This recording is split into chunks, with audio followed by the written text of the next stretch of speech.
Assalamualaikum warahmatullahi wabarakatuh. Kembali lagi di channel Radio Horor. Untuk kisah kali ini masih melanjutkan dari kisah yang sebelumnya, sebuah kisah dari tulisannya Agil R. Saputra. Kisah yang berjudul Bedong Mayit. Dan sebelum kita lanjut ke ceritanya, tekan dulu tombol like video ini dan jangan lupa tekan juga tombol subscribe channel ini dan nyalakan juga lonceng notifikasinya agar tidak ketinggalan cerita-cerita lainnya dari channel ini. Dan buat teman-teman yang pengen membaca langsung ceritanya, nanti silakan saja kunjungi linknya yang nanti akan saya sertakan di kolom deskripsi. Dan seperti apa untuk kelanjutan dari kisah ini? Langsung saja kita masuk ke ceritanya.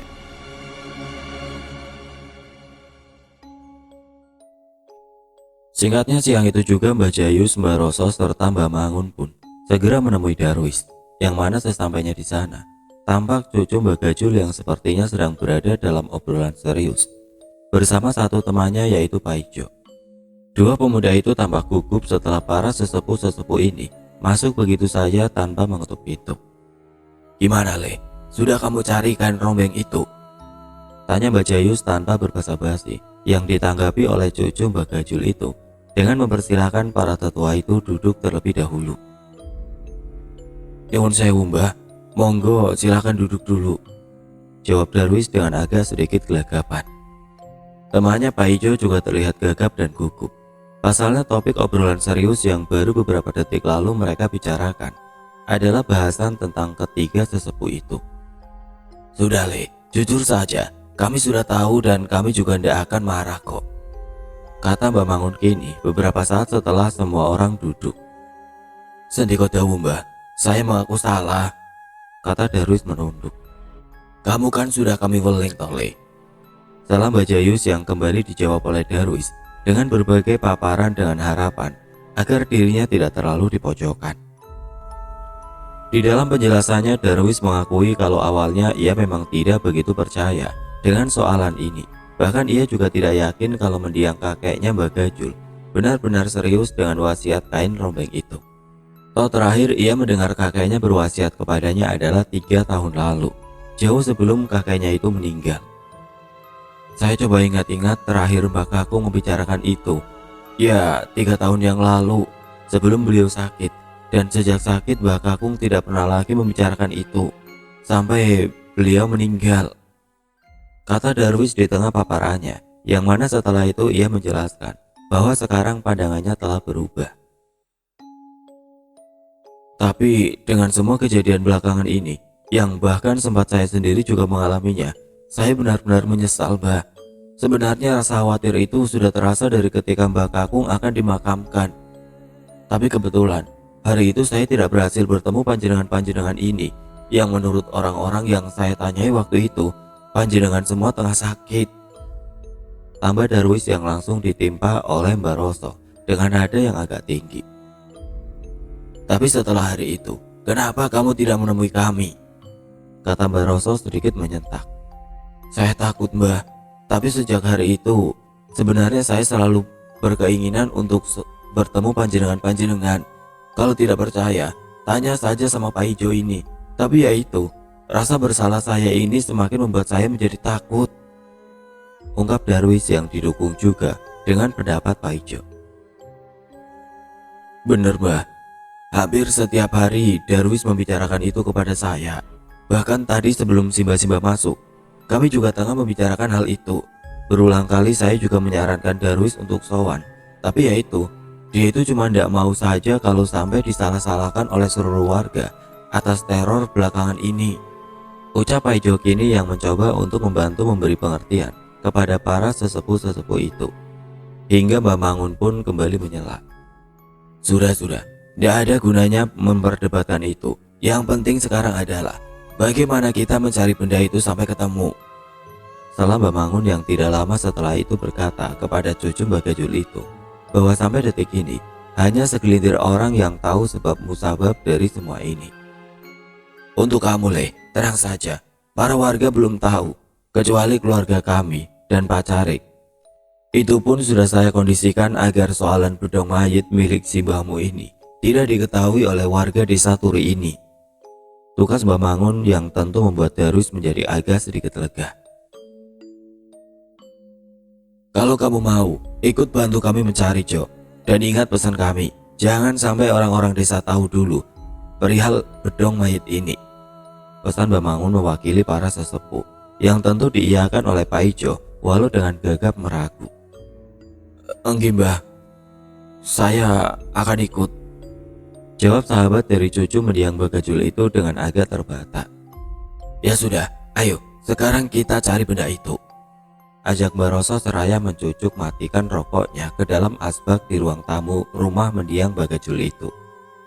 Tanpa banyak kata lagi mereka semua pun mulai mencari bedong mayit yang wujudnya berupa kain kafan yang sudah rombeng itu, menyusuri setiap sudut dan menggeledah ruangan demi ruangan di rumah Bagajul yang cukup luas ini. Berjam-jam mereka melakukan pencarian tapi nyatanya benda itu tidak juga ditemukan. Hingga adzan zuhur pun terdengar, seakan mengingatkan agar orang-orang itu untuk sejenak berhenti. Gimana ini? Kata Mbah Roso saat itu. Sudah, kita berhenti dulu. Teruskan nanti lagi. Tanggap Mbah Jayu sembari menatap Mbah Mangun yang dahinya mengernyit. Gimana Kang? Apa yang kamu pikirkan? Kata Mbah Jayus kepada Mbah Mangun setelah itu. Leh, kamu yakin kalau kita sudah menggeledah semua ruangan? Ucap Mbah Mangun yang kini justru bertanya kepada Darwis. Setahu saya sih sudah semua Mbah, kecuali kandang belakang rumah. Apa mungkin Mbah Kakung menyimpannya di tempat itu? Kata Darwis. Oh ya sudah, kita lanjutkan lagi nanti menjelang sore, tanggap Mbah Mangun seraya berjalan kembali ke ruang tamu. Tidak lama setelah itu Mbah Jayus, Mbah Roso dan Mbah Mangun pun pamit pulang terlebih dahulu dan akan kembali lagi ke sini menjelang sore nanti sekira mungkin pukul 2 atau setengah 3. Ya sudah, kami pulang dulu. Nanti sekitar jam 2 atau setengah 3 kami kembali ke sini. Sambil menunggu kami, kalian kalau mau nyari-nyari dulu sendiri juga tidak apa-apa. Barangkali tadi ada yang terlewat, kata Mbah Mangun mewakili. Ketiga sesepuh itu pun berjalan pulang dengan pikiran masing-masing yang sama-sama mencoba untuk mengingat dan mencari petunjuk yang sekiranya berhubungan atau mengarah ke bedong mayit itu. Kembali lagi ke Darwis bersama Pak Ijo yang kini terduduk bingung di ruang tamu. Berulang kali mereka berdua terlihat menghela nafas dan mengusap wajahnya, menunjukkan sebuah kegelisahan. Semoga saja bisa cepat ketemu Yojo, kata Darwis dengan wajah resah dan bersalahnya, yang mana dengan bijak segera ditenangkan oleh Pak Ijo. Alah, tenang saja, ketemu, kata Pak Ijo yang juga memberi sedikit pandangannya agar cucu mendiang Bagajul itu tidak terlalu menyalahkan diri sendiri. Kalau menurut pandangan saya, kamu ini malah tidak salah Kodar. Begini ya, toh walaupun waktu itu di hari pertama kamu serius dengan wasiat ini dan benar-benar mencari, saya yakin barang itu juga tidak bakal ketemu. Buktinya tadi, kita udah mengobrak-abrik seluruh ruangan di rumah ini, tetap tidak ketemu toh, kata Pak Ijo kepada Darwis. Iya juga sih Jo. Ampunilah dosa-dosa Mbak Kakung, tanggap Darwis sembari menghela nafas panjangnya. Menit pun berganti jam dengan keadaan yang kurang lebih masih sama seperti tadi. Hanya saja bedanya, sekarang terlihat ada 2 cangkir kopi panas di atas meja yang menemani obrolan mereka sembari menunggu kedatangan sesepuh beberapa saat lagi. Kok belum pada datang ya? Kata Darwis di sela sesapan kopi dan hisapan rokoknya. Paling sebentar lagi, sudah jam 2 juga, tanggap Pak Ijo seraya melihat jam dinding di ruangan itu. Namun ditunggu punya tunggu, ketiga sesepuh itu pun tidak juga datang. Sehingga entah mengapa tiba-tiba saja rasa kantuk yang teramat sangat perlahan menyerang mereka. Malah jadi ngantuk begini, kata Darwis sembari menyandarkan tengkuknya di bantalan kursi. Ya, sepertinya hawanya memang bikin ngantuk, tanggap Pak Ijo yang juga merasakan hal yang sama. Hingga entah bagaimana dan kapan pastinya, yang jelas setelah itu tidak ada lagi perbincangan di antara mereka, karena cucu mendiang Bagajul dan temannya itu terlelap tanpa terasa. Sementara waktu terus berjalan, yang mana sampai langit sudah menggelap, ketiga sesepuh itu pun ternyata tidak datang lagi sesuai apa yang telah dikatakan. Anehnya Pak Ijo dan Darwis masih terlelap dengan nyenyaknya, bahkan saking nyenyaknya mereka berdua sampai tidak menyadari kalau maghrib dan isya sudah terlewati. Entah apa yang membuat mereka tidur selelap itu, Yang jelas Darwis dan Paijo kembali terbangun sekitar pukul 11 malam. Karena sama-sama terkejut oleh suara dentuman seperti mirip suara gong yang dipukul sangat keras. Suara itu terdengar 3 kali hingga tersentak membangunkan mereka. Darwis dan Paijo terkejut bukan main. Ditambah lagi dengan suasana gelap temaram rumah itu, yang mana karena tertidurnya mereka berdua yang telah melewati sore tadi, membuatnya tidak sempat menyiapkan penerangan. Darwis segera bangkit, meraba untuk mencari saklar, dan lampu pun akhirnya menyala. "Jam berapa ini?" kata Paijo dengan wajah linglung, hingga mereka berdua pun bertambah heran ketika sama-sama menatap ke arah jam yang ternyata sudah menunjukkan pukul 11 malam. Bah, bah," teriak Darwis yang sepertinya menyangka kalau Mbak Jayus, Mbak Mangun, dan Mbak Roso telah berada di situ. Bah, sentak Paijo yang juga turut bangkit. Berulang kali mereka memanggil-manggil, tapi tetap saja tidak ada sahutan, karena nyatanya para sesepuh itu memang tidak berada di rumah itu. "Wah, sepertinya kita ketiduran terlalu lama," kata Paijo yang diiyakan juga oleh Darwis. "Mungkin para sesepuh sudah kesini, tapi kita masih tidur," ucap Darwis dengan wajahnya yang terlihat masih menata nalarnya yang berantakan. "Bisa jadi, tapi kenapa ndak bangunin kita ya?" kata Paijo yang segera membuat Darwis mengernyitkan dahinya. "Apa sekarang kita sowan saja ke sana?" ucap Darwis yang berinisiatif untuk mendatangi rumah salah satu dari ketiga sesepuh itu. "Apa ndak terlalu malam, Dar? Terus bagaimana ini?" tanggap Darwis yang semakin bingung. Namun sepertinya itu adalah satu-satunya pilihan terbaik daripada mereka harus terus berada di rumah itu. Hingga Darwis dan Paijo pun bersepakat untuk menyambangi rumah sesepuh yang paling dekat, yaitu Mbak Mangun. "Kita ke Mbak Mangun saja," kata Darwis yang setelah itu mengajak Paijo untuk menyalakan lampu-lampu minyak di rumah mendiang kakeknya ini terlebih dahulu. Karena memang hanya ada 2-3 ruangan saja di rumah ini yang teraliri oleh lampu berdaya listrik. "Ayo, daripada semakin malam," ajak Darwis. Kedua sahabat itu pun masuk ke dalam dan mulai menyalakan satu persatu penerangan di beberapa ruangan beriringan dengan rasa takut yang tampak sekali berusaha untuk mereka tutup-tutupi. "Tadi itu suara apa ya?" kata Paijo yang mengendap di belakang Darwis. "Udah tahu juga, Jo. Sudahlah, jangan bahas itu dulu," jawab Darwis dengan agak berbisik. Hingga sampailah mereka di dapur, dan setelah menyalakan penerangan di sana, Darwis dan Paijo pun kembali lagi ke depan dengan membawa lampu petromak sebagai penerangan mereka untuk perjalanan menuju rumah Mbak Mangun. Mereka berhenti di ruang tengah untuk menyalakan lampu petromak itu terlebih dahulu, dan disinilah sesuatu pun terjadi. Sesuatu yang ternyata akan menahan mereka untuk keluar dari rumah ini. Petromak itu sudah mulai menyala. Terlihat Darwis yang kini memompa lampu itu, hingga di antara suara desis yang keluar dari cahaya api lampu petromak beriringan dengan gesekan logam pemompa yang naik turun. Tiba-tiba, dah! Terdengar suara letupan dari arah depan, yang mana itu adalah suara dari pecahnya bohlam lampu di ruang tamu. Darwis dan Paijo spontan menoleh ke arah suara itu, dan sempat sejenak saling menatap, menyadari ketidakberesan itu. Mereka pun bangkit agar bisa segera keluar dari rumah ini. "Ayo, keluar sekarang saja," ucap Darwis yang mengangkat lampu petromaknya. Dengan jantungnya yang sudah berdebar kencang, Darwis pun berjalan dengan agak terburu sembari mengangkat lampunya yang ia arahkan ke depan dengan tangannya. Paijo merunduk di belakang Darwis dengan kadar tenaganya yang sepertinya sama. Hingga tiba-tiba langkah mereka pun terhenti di antara gawang pintu. Dengan separuh tubuh Darwis dan lampu petromaknya yang sudah menerangi ruang tamu, Darwis terpaku mematung oleh sesuatu di depannya. Sadar temannya tiba-tiba berhenti, Paijo yang merunduk di belakang akhirnya menegakkan kepalanya, hingga ia pun seketika menjadi sama terpakunya oleh karena pemandangan sosok ganjil yang tengah terterangi cukup jelas oleh cahaya petromak itu. Sepertinya sosok itu adalah sosok yang pernah Darwis lihat tempo lalu di belakang rumah, beberapa jam setelah pemakaman kakeknya, yang mana sosok itu berwujud kain lusuh yang membentuk tubuh. Di ruang tamu, sosok itu tampak duduk di salah satu kursi yang menghadap ke arah mereka. Kepalanya menggeleng miring ke kanan dan ke kiri, seolah-olah tengah mencermati keduanya, Darwis dan Paijo yang masih terpaku. Apa yang mereka rasakan saat itu sungguh tidak bisa digambarkan. Hingga Paijo yang berada di belakang Darwis pun akhirnya mulai bisa bergerak meraih bahu cucu Mbak Gajul itu.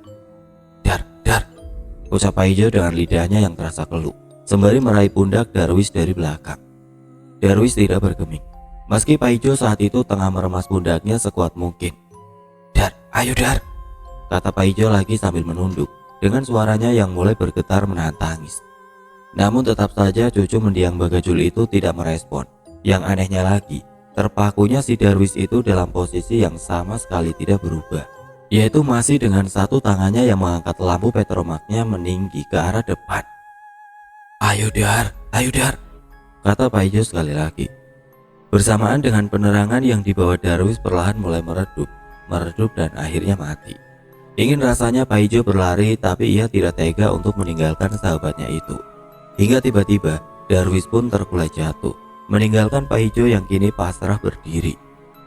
Dalam ketidakkaruan itu, Paijo memilih untuk tetap menunduk dan meski dengan terbata, teman Darwis itu kini mulai mengucap doa. Tapi itu tidak akan mudah, karena seiring doa yang Paijo ucap dengan seadanya itu, mulailah terdengar tawa kekeh yang diiringi oleh suara langkah kaki yang diseret. Srek. Suara itu terdengar jelas dan seperti semakin mendekat ke arah Paijo.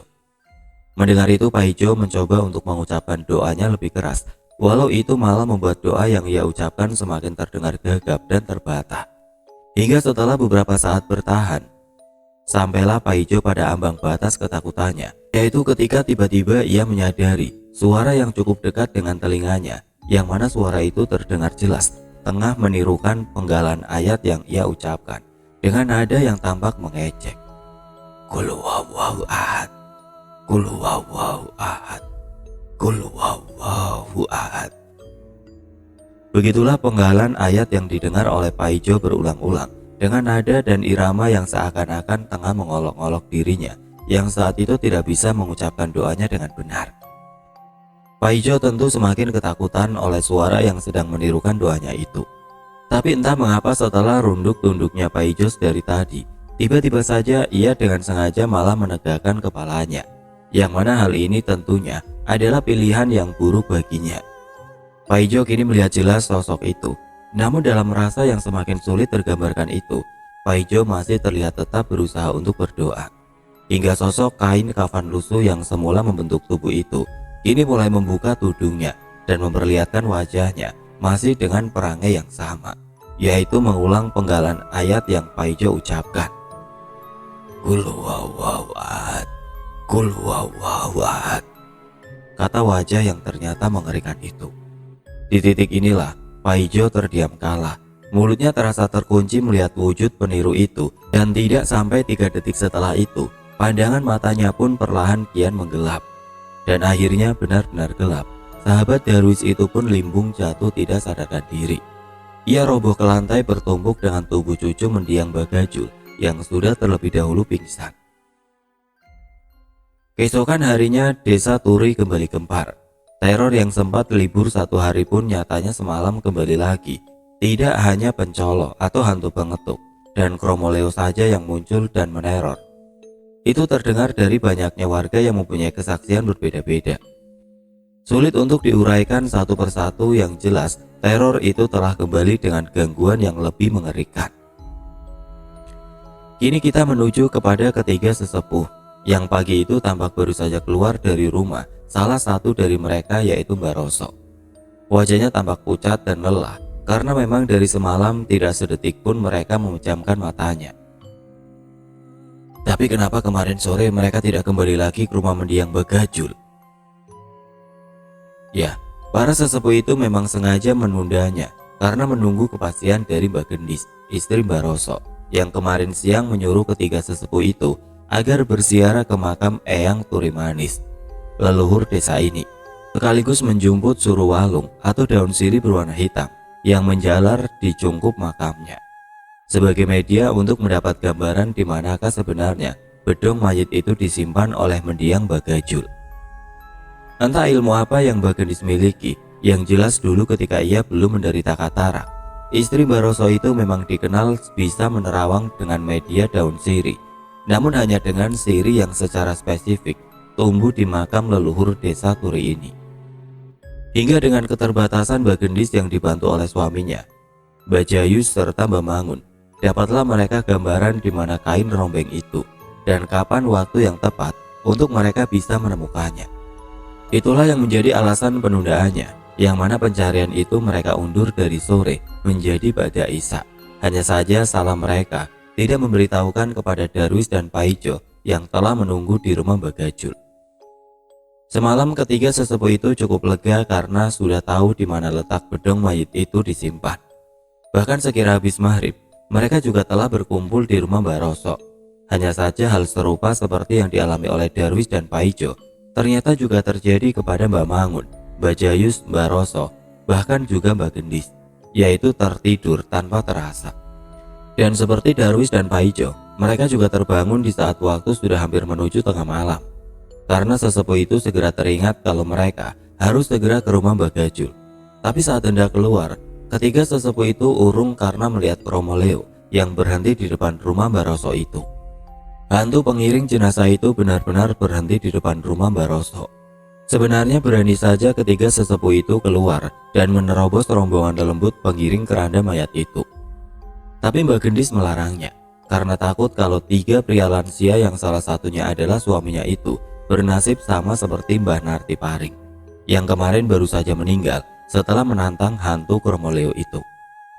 Hingga mereka pun tertahan semalaman di rumah Mbak Roso karena keranda mayat yang dibawa oleh para lelembut itu baru pergi menghilang saat subuh menjelang. Kembali lagi di pagi harinya, Mbak Jayus dan Mbak Mangun yang keluar dari rumah Mbak Roso dengan wajah lelahnya itu segera pulang. Mereka yang berjalan lemas tampak agak abai dengan kegemparan pagi itu. Warga juga terus menanyainya di sepanjang jalan tentang mengapa teror itu semalam terjadi lagi. "Wes, tenang ay, kasih kami waktu 2 hari untuk membereskannya," ucap Mbak Mangun yang dalam perjalanan pulangnya itu masih sempat menanggapi pertanyaan para warga. Sementara di waktu yang hampir bersamaan Mbak Roso juga turut keluar dari rumahnya. Ia langsung menuju ke rumah Pak Carik untuk memberitahunya agar segera mengirimkan telegram untuk Pak Dirja, anak mendiang Mbak Gajul atau ayah Darwis. Itu semua atas saran dari Mbak Gendis istrinya, karena paling tidak nanti malam kain rombeng itu pasti akan ditemukan. Yang mana sepatutnya mereka harus mendapatkan izin dari Pak Dirja, terlebih kalau hendak menggali lagi makam Mbak Gajul untuk menguburkan barang itu sesuai wasiatnya. "Mas Carik, tolong kirimkan surat cepat untuk Dirja," kata Mbak Roso yang pagi itu masuk begitu saja ke rumah Pak Carik tanpa mengetuknya. Pak Carik yang saat itu kebetulan berada di ruang tamu sedikit terkejut oleh kedatangan Mbak Roso. Wajahnya juga sama pucatnya, seperti akibat dari teror yang semalam terjadi lagi. "Bagaimana Mbak?"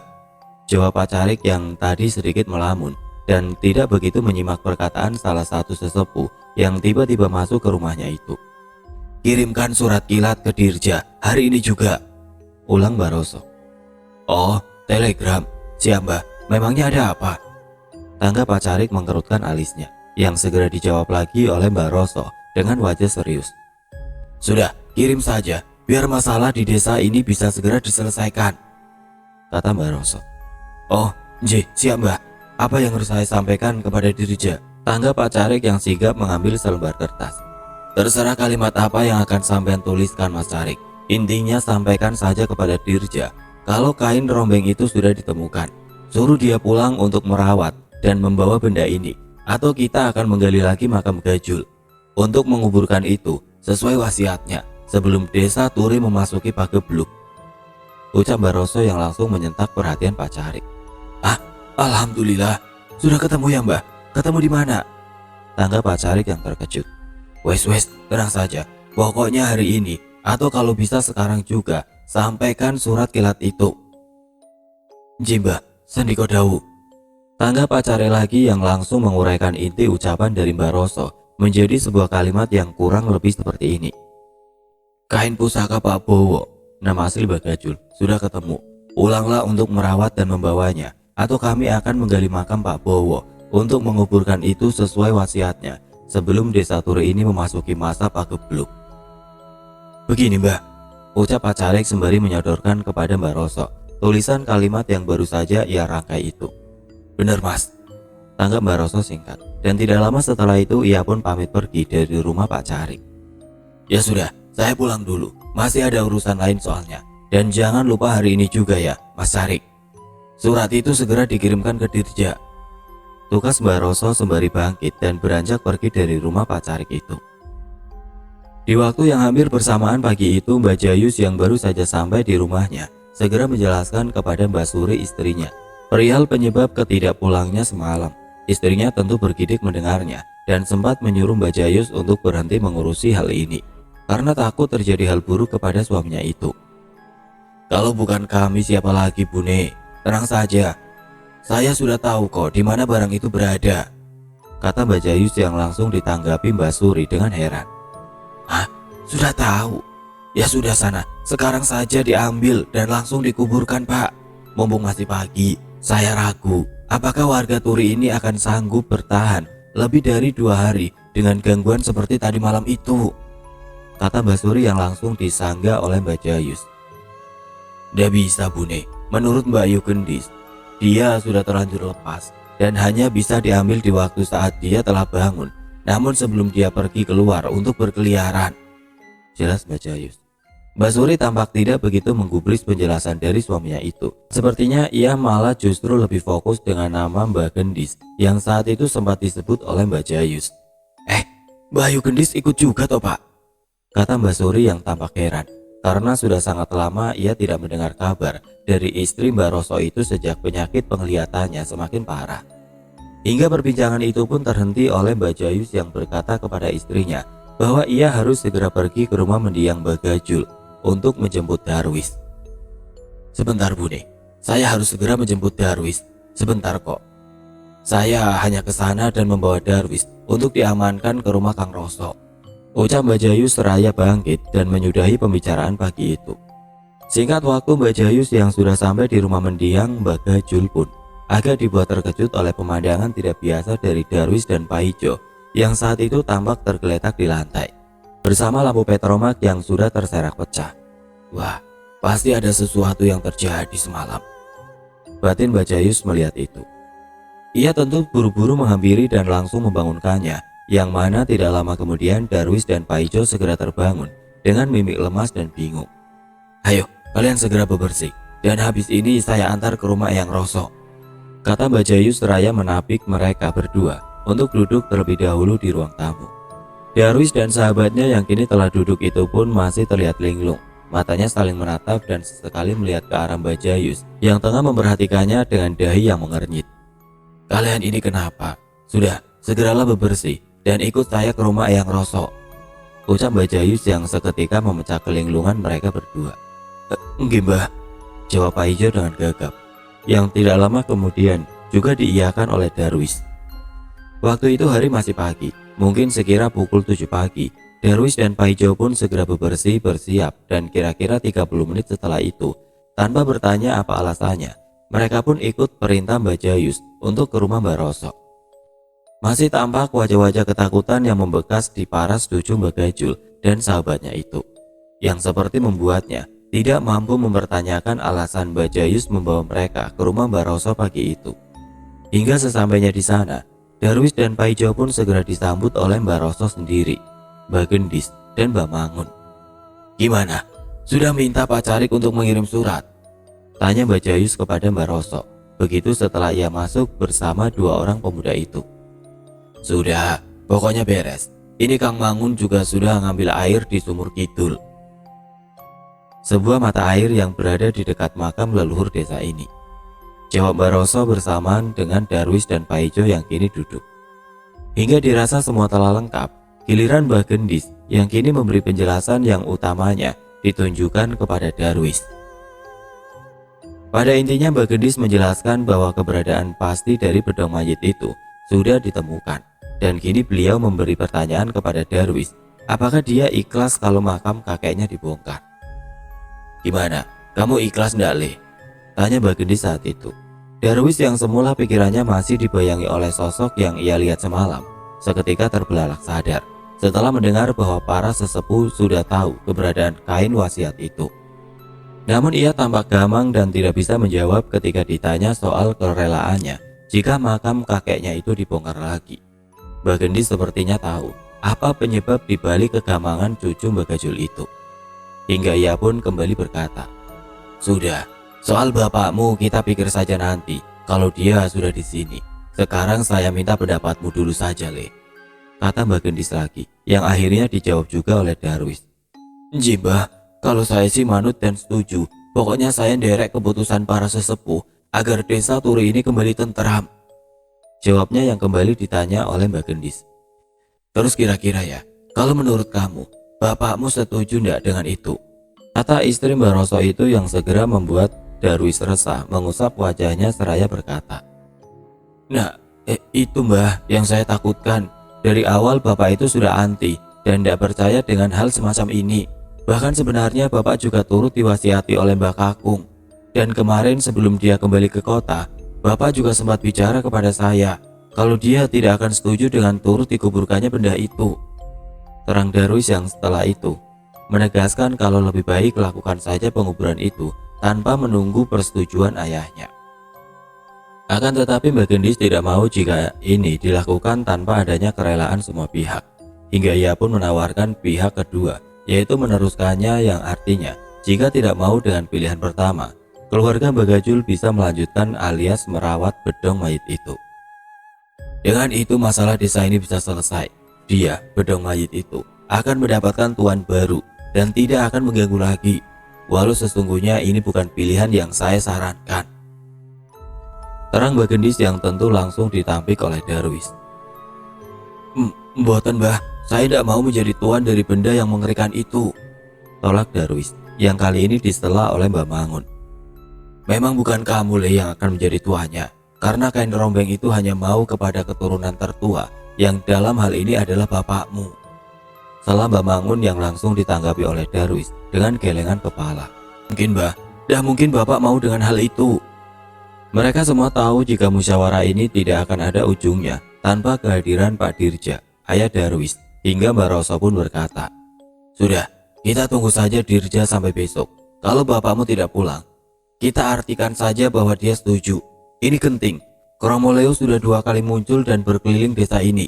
Bahkan semalam dia berhenti di depan rumah saya. Kalian tahu kan, kalau keranda mayat itu sudah mengelilingi desa ini 7 kali.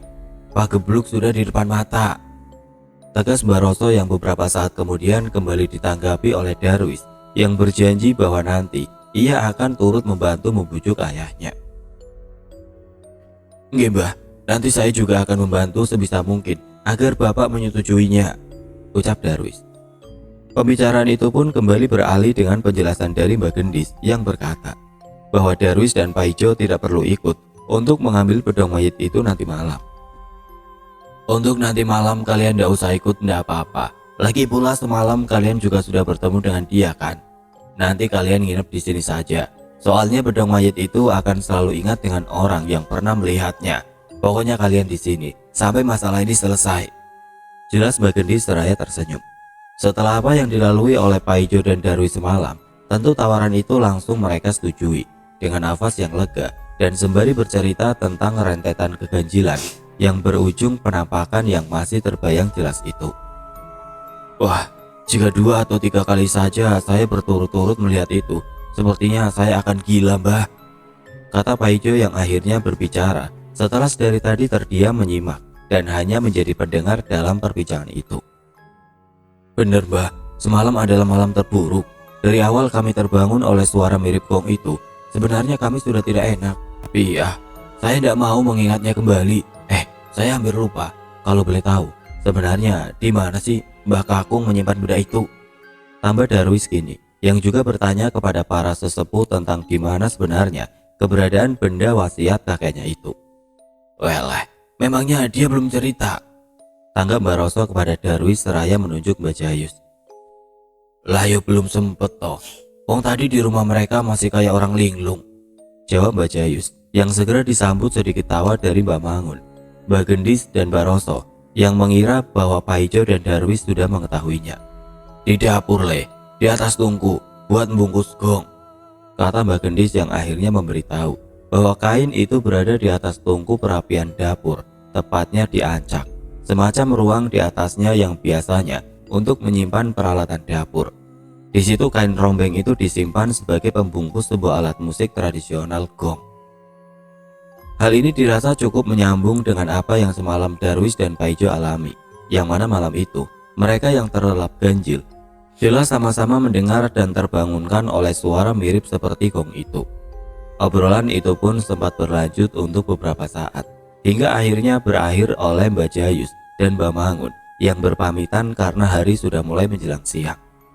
"Kita pulang dulu ya, mau istirahat. Nanti ketemu di depan rumah Kang Gajul habis maghrib," tukas Mbak Mangun dan juga Mbak Jayus seraya beranjak keluar dari rumah Baroso. Dengan menahan wajah-wajah lelah, Mbak Mangun dan Mbak Jayus berjalan pulang. Dalam langkah mereka yang pelan itu terselip harapan untuk desa Turi ini. Sepertinya mereka benar-benar tidak menyangka kalau mereka akan melakukan semua ini di usia yang sudah setua ini. "Semoga saja Mbak Yu Gendis tidak meleset yo Kang," ucap Mbak Jayus. "Iya Kang, kita tetap harus yakin," jawab Mbak Mangun, hingga akhirnya mereka berdua pun berpisah di persimpangan tengah desa untuk pulang ke rumahnya masing-masing. Berjam pun berlalu, seiring matahari yang mulai tenggelam membawa desa Turi ini hendak menuju malam. Azan maghrib sudah 30 menit berlalu. Desa Turi mendadak sepi, jelas saja itu karena teror kemarin malam membuat orang-orang tidak lagi berani keluar rumah saat petang sudah menjelang. Namun ada 3 pria yang kini tampak berdiri di depan rumah mendiang Mbak Gajul. Ya, siapa lagi kalau bukan Mbak Roso, Mbak Mangun, dan Mbak Jayus yang mulai menata nafas untuk masuk ke rumah salah satu kawan sebayanya yang belum genap 20 hari berpulang itu. Hingga setelah dirasa siap, pria-pria tua itu pun mulai masuk dengan hanya bermodalkan cahaya dari senter baterai, yang mana secara kebetulan hujan pun tiba-tiba turun dengan sangat deras. Beberapa saat setelah mereka berada di dalam rumah Mbak Gajul itu, mereka pun mulai berjalan untuk menuju dapur dengan langkah yang tidak terlalu cepat. Karena Mbak Mangun yang berada di paling belakang tidak bisa diburu-buru oleh satu tangannya yang saat itu tampak membawa ember kecil yang berisikan air. Di dalam rumah mendiang Mbak Gajul itu, suara tangis, pekik tawa dan erangan aneh sebenarnya sudah terdengar sejak dari mereka mulai masuk. Yang semakin lama terdengar semakin ramai saja. Suaranya sangat jelas meski menyelip di antara suara hujan malam itu. Namun hebatnya hal ini sama sekali tidak cukup untuk membuat sesepuh-sesepuh itu bergeming ataupun terlihat takut. "Pelan-pelan saja," bisik suami Mbak Sulami itu sembari mengusap wajahnya yang mulai berpeluh dengan siku dalamnya. Singkatnya mereka pun telah berada di ruang makan, yang mana berarti setelah ini mereka akan sampai di tempat yang dituju. Namun di ruangan ini gangguan pun terjadi. Gangguan tidak biasa yang tanpa disangka seketika meruntuhkan kokohnya keberanian mereka semua. Gangguan itu berupa wujud penampakan pocong yang mana menghadangi di ambang jalan menuju dapur. Awalnya mereka tidak begitu takut, walau memang sedikit dibuat terkejut, hingga semua pun tiba-tiba tertegun ketika tanpa sengaja salah satu cahaya senter yang mereka bawa menyorot ke arah bagian atas dari sosok pocong itu. Penampakan itu jelas tidak biasa, berupa pocong dengan tali atas yang terlepas sampai memperlihatkan kepalanya. Namun bukan itu masalah sebenarnya, yang mana runtuhnya nyali para sesepuh itu adalah karena wajah dari pocong itu adalah paras mendiang kawan mereka, yaitu Mbak Gajul. "Astagfirullah," sentak mereka semua yang seketika langsung memalingkan pandangannya. Yang sejurus dengan itu, mulailah terdengar suara tangis yang sepertinya dari sosok pocong Mbak Gajul itu. Tangisannya lirih terisak, membuat ketiga sesepuh itu mulai mencoba untuk berbicara. "Tenang Kang Gajul, jangan khawatir, menyingkirlah sejenak, akan kami tuntaskan janjimu," ucap Mbak Jayus yang mewakili dengan suara yang terbata-bata. Barulah tidak lama kemudian tangisan itu berhenti, bersama dengan sosok pocong yang diduga adalah Mbak Gajul itu, kini perlahan mulai menghilang. Rasa yang semula tertata siap kini sudah berantakan, berganti dengan tubuh-tubuh yang gemetar dari ketiga sesepuh itu. Entah bagaimana rasanya melihat telur lembut yang berwujud kawan sendiri, tapi terlepas dari ketakutan yang kini melanda, mereka tetap harus maju mengambil kain rombeng itu. Mbak Mangun yang berada di belakang segera maju menyadarkan dua temannya untuk segera menyelesaikannya, hingga masuklah mereka ke ruangan dapur yang kembali disambut oleh riuh suara pekik tawa wanita-wanita yang jelas bukan manusia. Dengan perasaan yang sudah campur aduk, Mbak Roso melenggang menaiki tangga menuju ancak di atas tungku. Tubuhnya yang paling kecil di antara ketiganya diharapkan tidak akan mematahkan kayu-kayu penyangga yang sudah tua. Mata rentanya segera melihat pemandangan putih di ujung ancak. Mbak Roso merangkak selangkah dan langsung menarik kain rombeng yang adalah bedong mayit itu. "Apa gongnya perlu kita bawa sekalian?" teriak Mbak Roso yang suaranya beradu dengan tawa lembut dari suara hujan. "Nggak usah, sudah turun saja," tanggap Mbak Jayus dari bawah. Mbak Roso pun segera turun, memberikan kain itu kepada Mbak Mangun, yang langsung ia masukkan ke dalam ember kecil yang berisi air dari sumur kidul itu. "Ayo, keluar," ucap Mbak Roso sembari melangkah. Dan ketiga sesepuh itu pun akhirnya keluar dari rumah mendiang Mbak Gajul dengan sudah berhasil membawa kain rombengnya. Melangkah gontai menerobos derasnya hujan untuk kembali ke rumah Mbak Roso. Mungkin kalau dihitung tidak sampai 30 menit mereka masuk dan keluar dari rumah Mbak Gajul itu. Namun ada kengerian yang tidak bisa dijabarkan dan dirasa akan membekas umur hidup. Malam jelas belum larut, bahkan waktu Isya pun baru saja terlewat beberapa menit yang lalu. Tapi desa Turi sudah terlampau sepi. Tampak hujan yang kini tiba-tiba reda, meninggalkan para sesepuh itu yang terlihat mulai memelankan langkahnya. Hingga sekira beberapa menit setelah itu, sampailah mereka di rumah Mbak Roso dengan baju dan tubuh yang tentunya sudah basah kuyup. Mbak Maun langsung menyerahkan ember yang berisi kain rombeng itu kepada Mbak Gendis yang segera menutupnya dengan cobek tanah dan menaruh 3 ikat daun sirih di atasnya. Terlihat juga di rumah Mbak Roso itu selain Darwis dan Pak Ijo, istri Mbak Mangun dan Mbak Jayus yang memang sudah berada di sini dari tadi. "Kalau besok semuanya bisa tuntas, malam ini akan menjadi malam terakhir gugatan dari lelembut-lelembut itu. Kita tunggu keputusan Mas Dirja, ayah Darwis besok. Apakah rela benda ini dikubur bersama Kang Gajul atau lebih memilih untuk menyimpannya?" ucap Mbak Gendis saat itu. Malam itu Darwis, Pak Ijo, para sesepuh beserta semua istri-istrinya pun menginap di rumah Mbak Roso atas saran dari Mbak Gendis untuk menghindari hal-hal yang tidak diinginkan. Karena secara langsung ataupun tidak langsung, semua orang yang berada di rumah itu mempunyai satu tarikan garis yang sama, yaitu terlibat dalam pelik masalah lepas dan ditangkapnya bedong mayit itu. Malam itu rumah Mbak Roso pun menjadi ramai dengan suasana obrolan yang tampak lepas dan cair. Seakan sedikit merayakan tentang kain rombeng jahanam itu yang kini sudah berada di tangan mereka. Layaknya pesta kecil, Mbak Gendis dan Mbak Roso menjamu mereka semua dengan hidangan ala kadarnya dan air madu hangat agar mereka lekas kantuk dan bisa melalui malam ini tanpa mendengar ketukan hantu pencolok ataupun suara mulio dari lelembut Kromoleo. Dan benar saja cara itu cukup manjur, karena tidak sampai tengah malam, satu persatu dari mereka pun mulai merebah tidur di atas tikar anyam yang digelar di ruang tamu dan ruang tengah rumah Mbak Roso itu. Singkat cerita, esok pun tiba. Sepertinya mereka semua tertidur terlalu lelap karena setelah subuh berlalu 1 jam yang lalu dan mentari sudah sedikit muncul, semua orang belum terbangun tanpa terkecuali. Hingga akhirnya mereka pun dibangunkan oleh suara ketukan di pintu rumah Mbak Roso itu. Pastinya bukan hantu pencolok, yang mana ternyata ketukan itu adalah dari Pak Carik yang datang menyampaikan kabar bahwa Pak Dirja sudah sampai dan kini sedang menunggu di rumahnya. "Anu, Kang Dirja sudah sampai, Mbah, dan sekarang berada di rumah saya," terang Pak Carik beberapa menit setelah dibukakan pintu oleh Mbak Roso. "Oh ya, suruh saja ke sini. Bagaimana tanggapan dia?" jawab Mbak Roso bersamaan dengan bangunnya Mbak Jayus, Mbak Mangun, Darwis, Pak Ijo yang merebah di lantai ruang tamu itu. "Boten, Mbah, dia tidak mau," jawab Pak Carik yang sekarang turut duduk di atas tikar bersama mereka.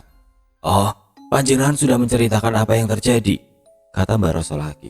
"Sudah, Mbah, tapi tahu sendiri kan, Kang Dirja terlalu modern untuk bisa menangkap cerita saya," jawab Pak Carik bersamaan dengan Mbak Gendis yang keluar dari ruang tengah.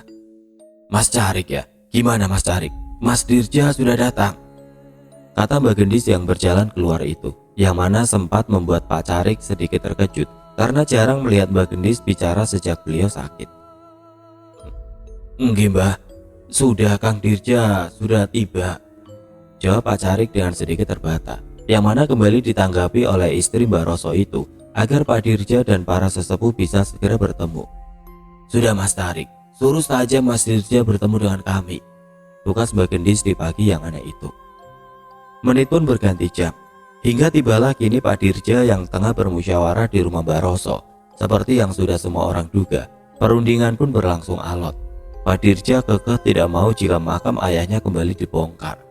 Bujukan dari Darwis anaknya juga tidak mempan. Bahkan paparan-paparan dari para sesepuh tentang beban berat yang harus ditanggung kelak tetap tidak mampu membuat satu-satunya anak mendiang Bagajul itu goyah dan malah justru bersumpah dengan mengancam akan memperkarakan siapapun orang yang hendak membongkar makam ayahnya. Permisi Mbah, kalau tetap memaksakan, saya tidak akan segan-segan untuk memperkarakannya, ancam Pak Dirja dalam musyawarah itu. Sebenarnya tidak ada masalah jika Pak Dirja lebih memilih untuk membawa bedong mayit itu daripada menguburnya sesuai wasiat. Toh itu juga sama-sama menghentikan teror di desa Turi ini. Sebagai kawan Bagajul, para sesepuh tentu tidak ingin melihat anak dari kawannya itu memilih pilihan yang salah. Tapi Pak Dirja memang batu, hingga akhirnya mau tidak mau pilihan kedua itu pun disepakati. Ya sudah Mas Dirja, kalau memang itu mau panjenengan tidak apa-apa, bawa saja barang ini. Ini catatan yang harus sampean lakukan untuk merawatnya. Terlepas panjenengan percaya atau tidak percaya, yang penting kami sudah mengarahkan. Oh ya, kami minta satu hal. Jangan pernah membawa barang ini kembali masuk ke desa Turi lagi. Silakan bawa ke kota, tinggal barang itu di rumah sampean yang di sana.